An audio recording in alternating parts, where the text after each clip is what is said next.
Thursday, and it's chapters 7 to 14. 7. Jesus and his brothers.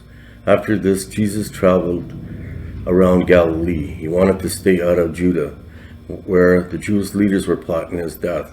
But soon it was time for the Jewish festival of shelters, and Jesus' brothers said to him, "Leave here and go to Judah, where your followers can see your miracles. You can't become famous if you hide like this. If you can do such wonderful things, show yourself to the world." For even his brothers didn't believe in him. Jesus replied, "Now is not the right time for me to go, but you can go anytime. The world can't hate you, but it does hate me because I accuse it of doing evil. You go on. I'm not going to this festival because my time has not yet come." After saying these things, Jesus remained in Galilee. Jesus teaches openly at the temple. But after his brothers left for the festival, Jesus also went through secretly, staying out of the public view. The Jewish leaders tried to find him at the festival and kept asking if anyone has seen him there. Was a lot of grumbling about him among the crowd.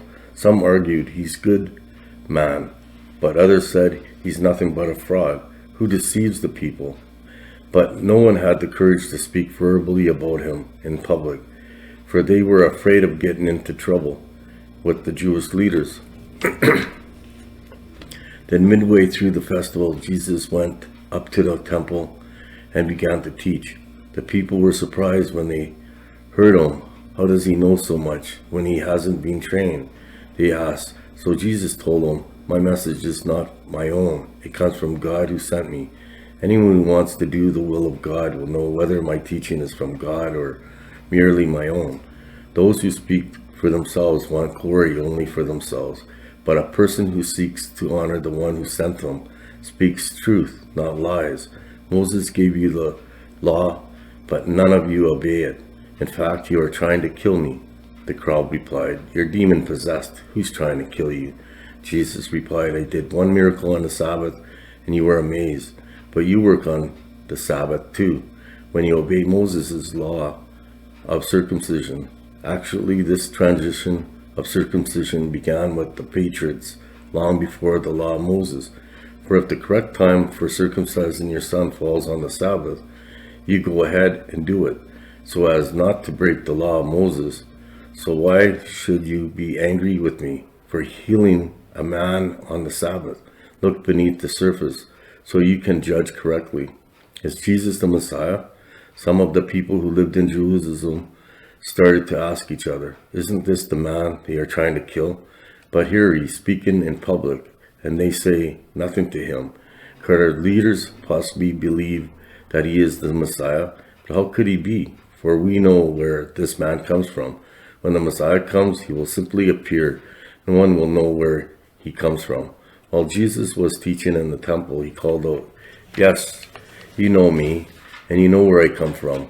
But I'm not here on my own. The one who sent me is true, and you don't know him, but I know him because I come from him, and he sent me to you."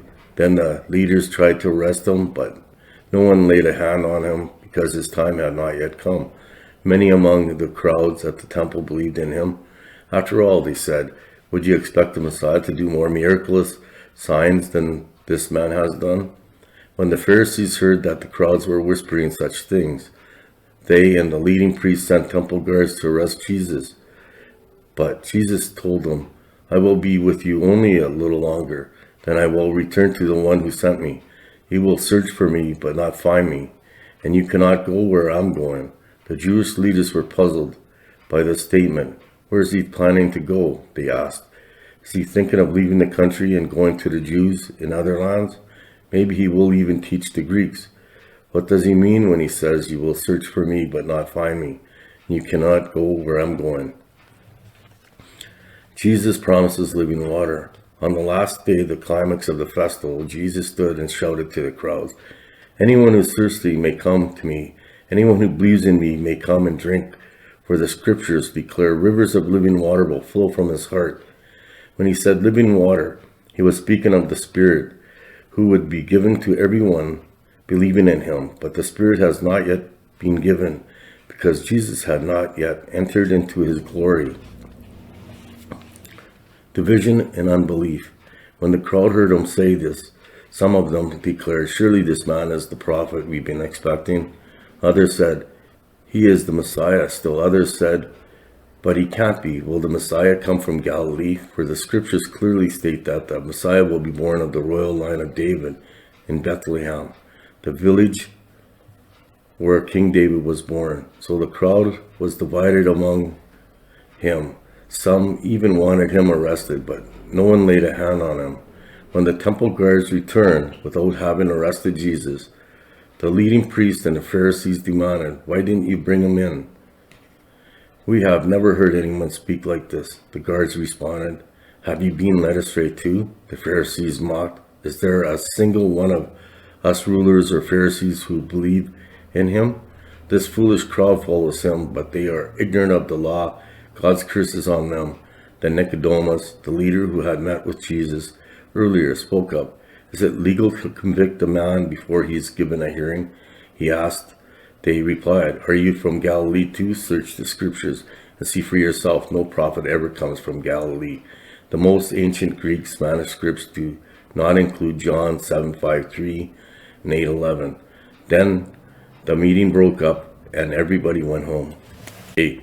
A woman caught in adultery. Jesus returned to Mount Olives, but early the next morning he was back again at the temple. A crowd soon gathered, and he sat down and taught them. As he was speaking, the teachers of religious law and the Pharisees brought a woman who had been caught in the act of adultery.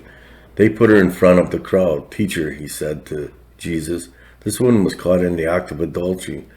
The law of Moses says to stone her. What do you say?" They were trying to trap him into saying something they could use against him. But Jesus stooped down and wrote in the dust with his finger. They kept demanding an answer, so he stood up again and said, "All right, but let the one who has never sinned throw the first stone." Then he stooped down again and wrote in the dust. And when the accusers heard this, they slipped away one by one, beginning with the oldest, until only Jesus was left in the middle of the crowd with the woman. Then Jesus stood up again and said to the woman, "Where are your accusers? Didn't even one of them condemn you?" "No, Lord," she said. And Jesus said, "Neither do I. Go sin no more." Jesus, the light of the world. Jesus spoke to the people once more and said, "I am the light of the world. If you follow me, you won't have to walk in darkness, because you will have the light that leads to life." The Pharisees replied, "You are making those claims about yourself. Such testimony is not valid." Jesus told them, "These claims are valid even though I make them about myself, for I know where I came from and where I'm going. But you don't know this about me. You judge me by human standard, but I do not judge anyone. And if I did, my judgment would be correct in every respect, because I am not alone. The Father who sent me is with me. Your own law says that if two people agree about something, their witness is accepted as fact. I am one witness, and my Father who sent me is the other." "Where is your Father?" they asked. Jesus answered, "Since you don't know who I am, you don't know who my Father is. If you knew me, you would also know my Father." Jesus made these statements while he was teaching in the section of the temple, now as the treasury, but he was not arrested because his time had not yet come. The unbelieving people warned. Later Jesus said to them again, "I am going away. You will search for me, but will die in your sin. You cannot come where I'm going." The people asked, "Is he planning to commit suicide? What does he mean, you cannot come where I'm going?" Jesus continued, "You are from below, I'm from above. You belong to this world, I do not.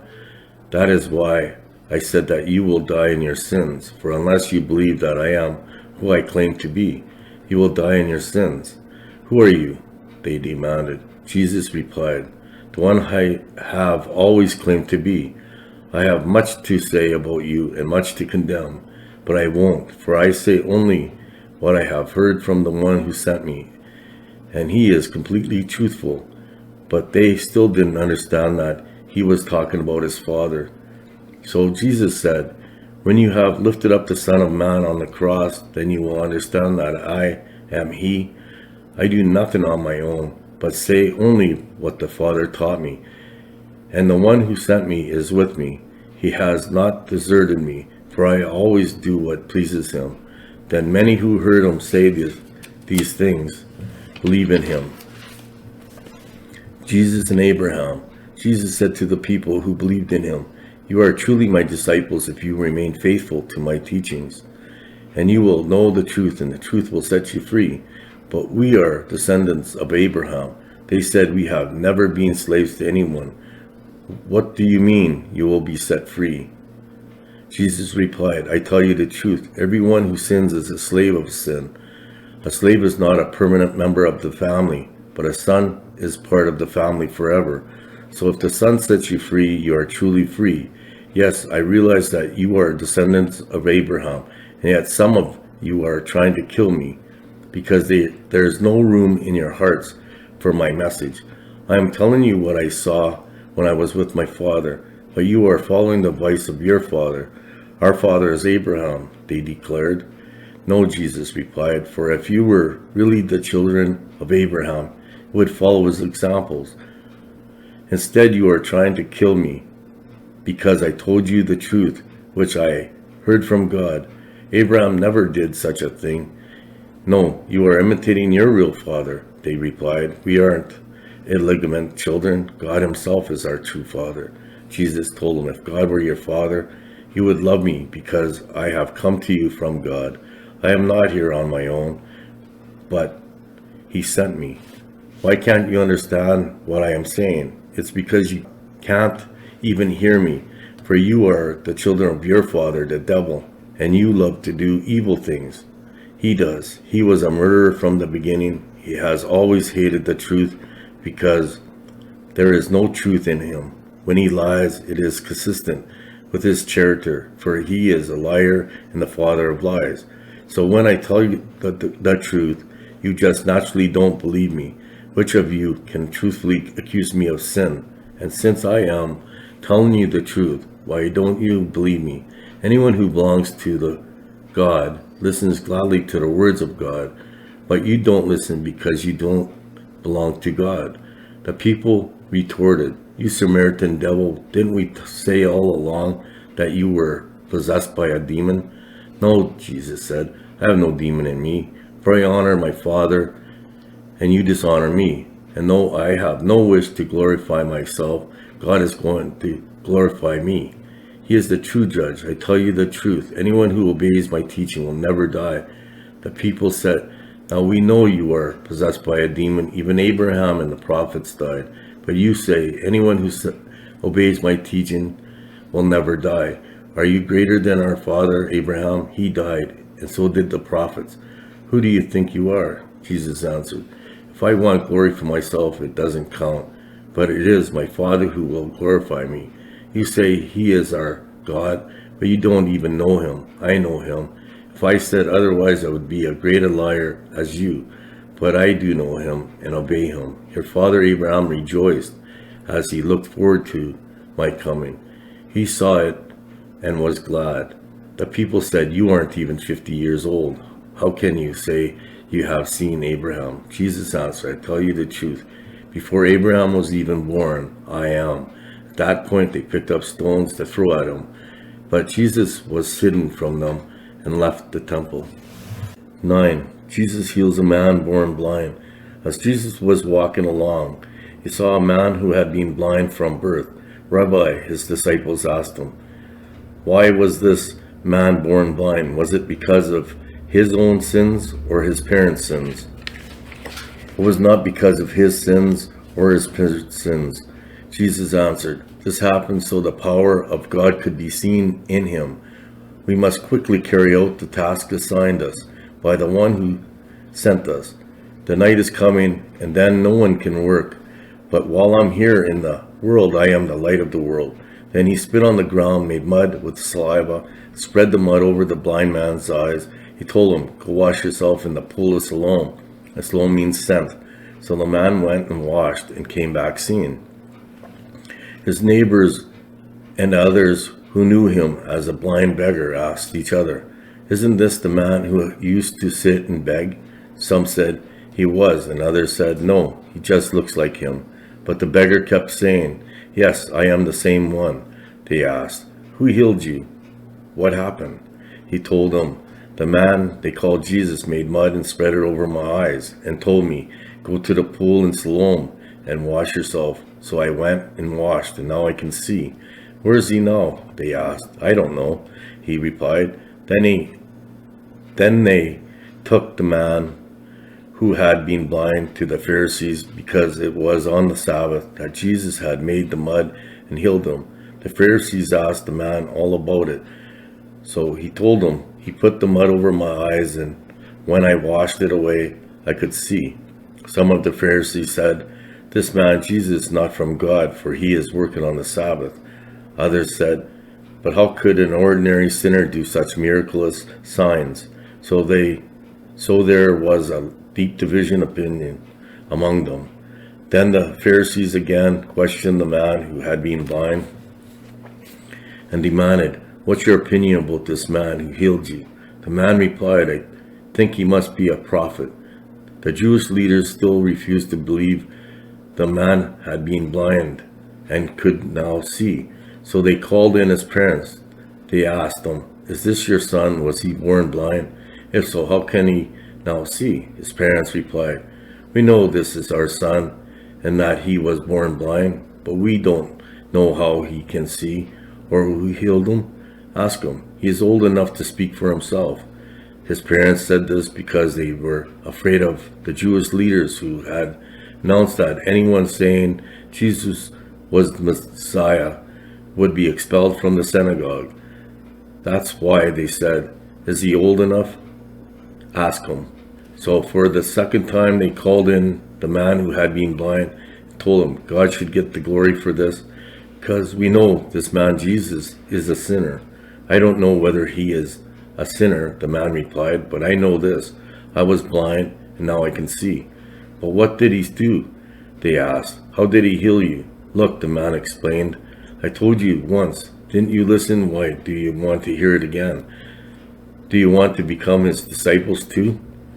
Then they cursed him and said, you are his disciple, but we are disciples of Moses. We know God spoke to Moses, but we don't even know where this man comes from. Why, that's very strange, the man replied. He healed my eyes, and yet you don't know where he comes from? We know that God doesn't listen to sinners, but he is ready to hear those who worship him and do his will. Ever since the world began, no one has been able to open the eyes of someone born blind. If this man were not from God, he couldn't have done it. You were born a total sinner, they answered. Are you trying to teach us? And they threw him out of the synagogue. Spiritual blindness. When Jesus heard what had happened, he found the man and asked, do you believe in the Son of Man? The man answered, who is he, sir? I want to believe in him. You have seen him, Jesus said, and he's speaking to you. Yes, Lord, I believe, the man said, and he worshipped Jesus. Then Jesus told him, I entered this world to render judgment, to give sight to the blind, and to show those who think they see that they are blind. Some Pharisees who were standing nearby heard him and asked, are you saying we're blind? If you were blind, you wouldn't be guilty, Jesus replied. But you remain guilty because you claim you can see. 10. The Good Shepherd and his sheep. I tell you the truth, anyone who sneaks over the wall of a sheepfold rather than going through the gate must surely be a thief and a robber. But the one who enters through the gate is the shepherd of the sheep. The gatekeeper opens the gate for him, and the sheep recognizes his voice and comes to him. He calls his own sheep by name and leads them out. After he has gathered his own flock, he walks ahead of them, and they follow him because they know his voice. They won't follow a stranger. They will run from him because they don't know his voice. Those who heard Jesus use this illustration didn't understand what he meant, so he explained it to them. I tell you the truth, I am the gate for the sheep. All who came before me were thieves and robbers, but the true sheep didn't listen to them. Yes, I am the gate. Those who come in through me will be saved. They will come and go freely and will find good pastures. The thief's purpose is to steal and kill and destroy. My purpose is to give them a rich and satisfying life. I am the good shepherd. The good shepherd sacrifices his life for the sheep. A hired hand will run when he sees a wolf coming. He will abandon the sheep because they don't belong to him, and he isn't their shepherd, and so the wolf attacks them and scatters the flock. The hired hand runs away because he's working only for the money and doesn't really care about the sheep. I am the good shepherd. I know my own sheep, and they know me, just as my Father knows me, and I know the Father. So I sacrifice my life for the sheep. I have other sheep too that are not in this sheepfold. I must bring them also. They will listen to my voice, and there will be one flock with one shepherd. The Father loves me because I sacrifice my life so I may take it back again. No one can take my life from me. I sacrifice it voluntarily, for I have the authority to lay it down when I want to, and also to take it up again. For this is what my Father has commanded. When he said these things, the people were again divided in their opinion about him. Some said he's demon-possessed and out of his mind. Why listen to a man like that? Others said, this doesn't sound like a man possessed by a demon. Can a demon open the eyes of the blind? Jesus claims to be the Son of God. It was now winter, and Jesus was in Jerusalem at the time of the Habanach, the festival of dedication. He was in the temple walking through the section known as Solomon's colonnade. The people surrounded him and asked, how long are you going to keep us in suspense? If you are the Messiah, tell us plainly. Jesus replied, I have already told you, and you don't believe me. The proof is the work I do in my Father's name. But you don't believe me because you are not my sheep. My sheep listen to my voice. I know them, and they follow me. I give them eternal life, and they will never perish. No one can snatch them away from me, for my Father has given them to me, and he is more powerful than anyone else. No one can snatch them from the Father's hand. The Father and I are one. Once again, the people picked up stones to kill him. Jesus said at my Father's direction, I have done many good works. For which one are you going to stone me? They replied, we're stoning you not for any good work, but for blasphemy. You are a mere man, claim to be God. Jesus replied, it is written in your own scriptures that God said to certain leaders of the people, I say you are gods, and you know that the scriptures cannot be altered. So if those people who received God's message were called gods, why do you call it blasphemy when I say I am the Son of God? After all, the Father sent me apart and sent me into the world. Don't believe me unless I carry out my Father's work. But if I do his work, believe in the evidence of the miraculous works I have done. Even if you don't believe me, then you will know and understand that the Father is in me and I'm in the Father. Once again, they tried to arrest him, but he got away and left them. He went beyond the Jordan River near the place where John was first baptizing and stayed there a while, and many followed him. John didn't perform any miraculous signs, they remarked to one another, but everything he said about this man has come true, and many who were there believed in Jesus. 11. The raising of Lazarus. A man named Lazarus was sick. He lived in Bethany with his sisters Mary and Martha. This is the Mary who later poured the expensive perfume on the Lord's feet and wiped them with her hair. Her brother Lazarus was sick, so the two sisters sent a message to Jesus telling him, Lord, your dear friend is very sick. But when Jesus heard about it, he said, Lazarus' sickness will not end in death. No, it happened for the glory of God, so that the Son of God will receive glory from this. So although Jesus loved Martha, Mary, and Lazarus, he stayed where he was for the next 2 days. Finally, he said to his disciples, let's go back to Judah, where his disciples objected. Rabbi, they said, only a few days ago, the people in Judah were trying to stone you. Are you going there again? Jesus replied, there are 12 hours of daylight every day. During the day, people can walk safely. They can see because they have the light of this world. but at night there is danger of stumbling because they have no light. Then he said, our friend Lazarus was fallen asleep, but now I will go and wake him up. The disciples said, Lord, if he is sleeping, we will soon get better. They thought Jesus meant Lazarus was simply sleeping, but Jesus meant Lazarus had died. So he told them plainly, Lazarus is dead, and for your sakes, I'm glad I wasn't there. For now you will really believe. Come, let's go see him. Thomas, nicknamed the twin, said to his fellow disciples, let's go too and die with Jesus. When Jesus arrived at Bethany, he was told that Lazarus had already been in his grave for 4 days. Bethany was only a few miles down the road from Jerusalem, and many of the people had come to counsel Martha and Mary in their loss. When Martha got word that Jesus was coming, she went to meet him, but Mary stayed in the house. Martha said to Jesus, Lord, if only you had been here, my brother would have not died. But even now, I know that God will give you whatever you ask. Jesus told her, your brother will rise again. Yes, Martha said, he will rise when everyone else rises at the last day. Jesus told her, I am the resurrection and the life. Anyone who believes in me will live, even after dying. Everyone who lives in me and believes in me will never ever die. Do you believe this, Martha? Yes, Lord, she told him. I have always believed you are the Messiah, the Son of God, the one who has come into the world from God. Then she returned to Mary. She called Mary aside from the mourners and told her, the teacher is here and wants to see you. So Mary immediately went to him. Jesus had stayed outside the village at the place where Martha met him. When the people who were at the house counseling Mary saw her leave so hastily, they assumed she was going to Lazarus' grave to weep, so they followed her there.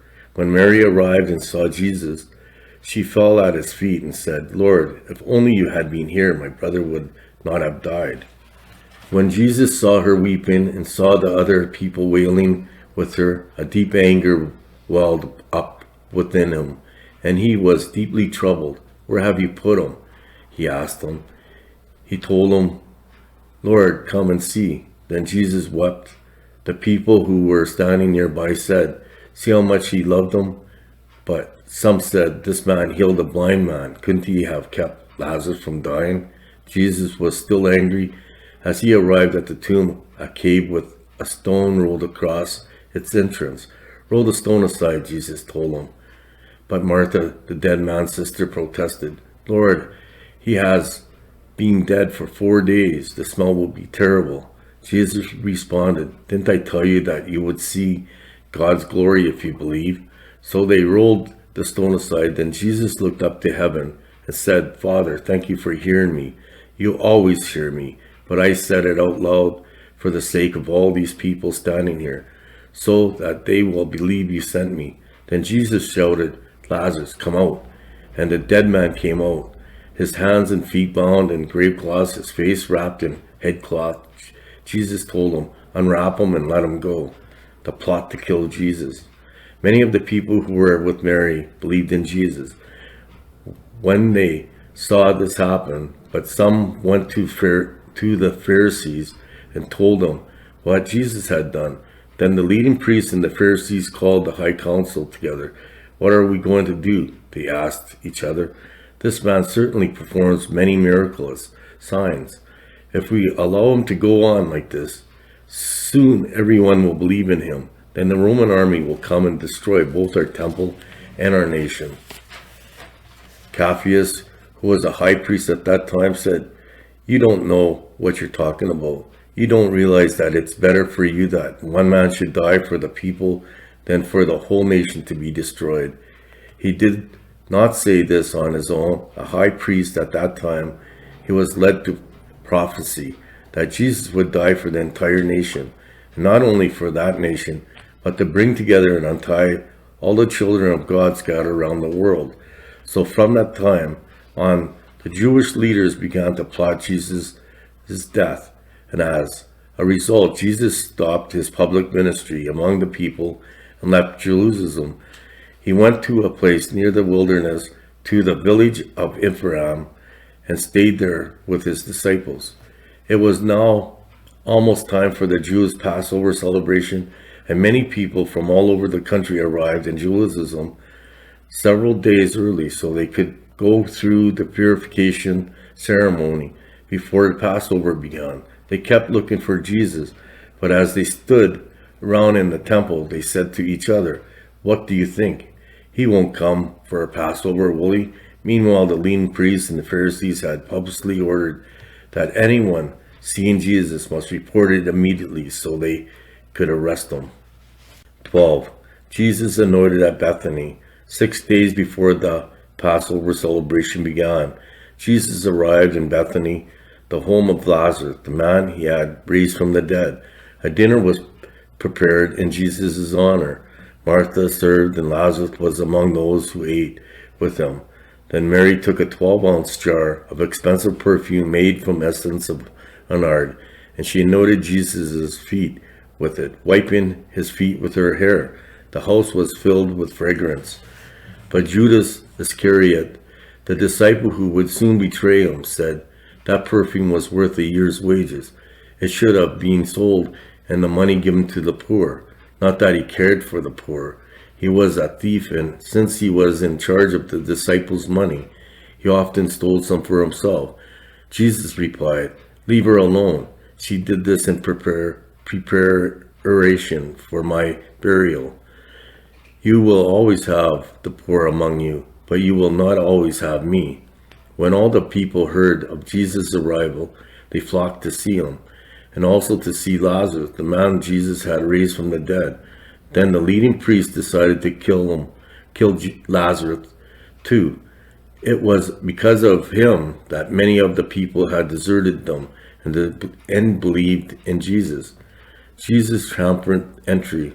The next day, the news that Jesus was on the way to Jerusalem swept through the city. A large crowd of Passover visitors took palm branches and went down the road to meet him.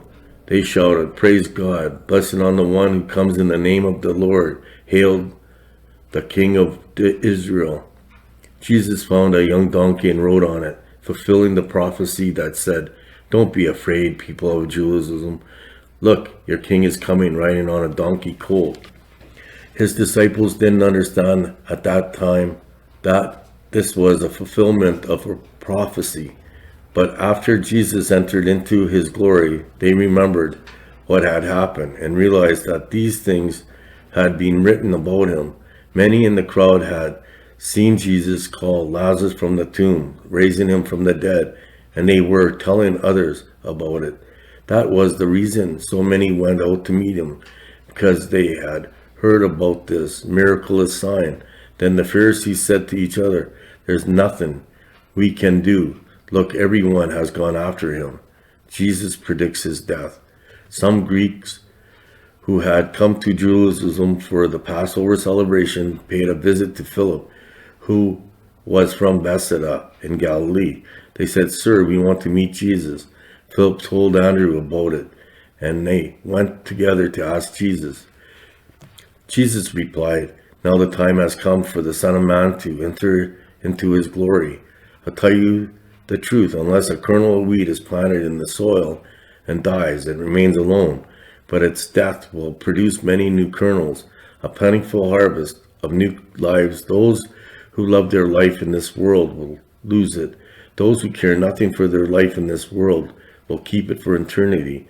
Anyone who wants to be my disciple must follow me, because my servants must be where I am, and the Father will honor anyone who serves me. Now my soul is deeply troubled. Should I pray, Fathers, save me from this hour? But this is the very reason I came, Father. Bring glory to your name." Then a voice spoke from heaven, saying, "I have already brought glory to my name, and I will do so again." When the crowd heard the voice, some thought it was thunder, while others declared an angel had spoken to him. Then Jesus told them, "The voice was for your benefit, not mine.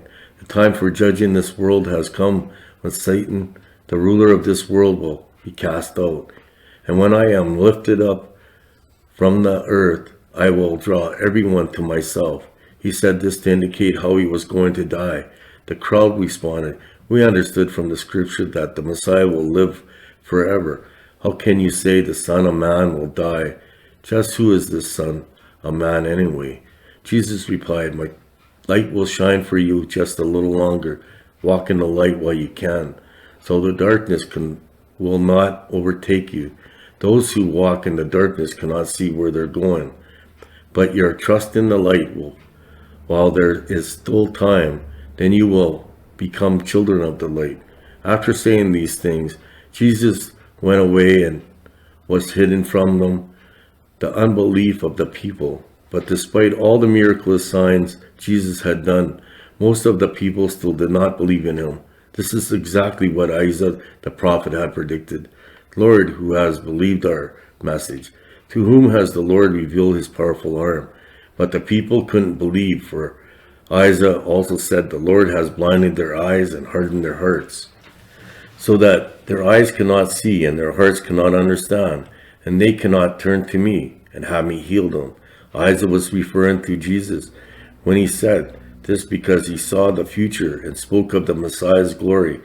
Many people did believe in him, however, including some of the Jewish leaders, but they wouldn't admit it for fear that the Pharisees will expel them from the synagogue, for they love human praise more than the praise of God. Jesus shouted to the crowds, "If you trust me, you are trusting not only me, but also God who sent me.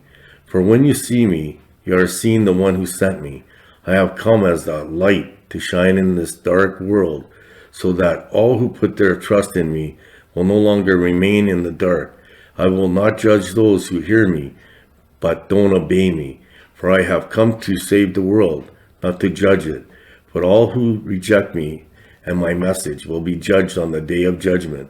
By the truth I have spoken, I don't speak on my own authority.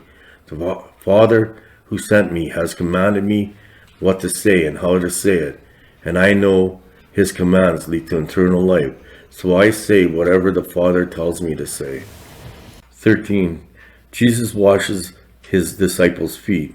Before the Passover celebration, Jesus knew that his hour had come to leave this world and return to his Father. He had loved his disciples during his ministry on earth, and now he loved them to the very end.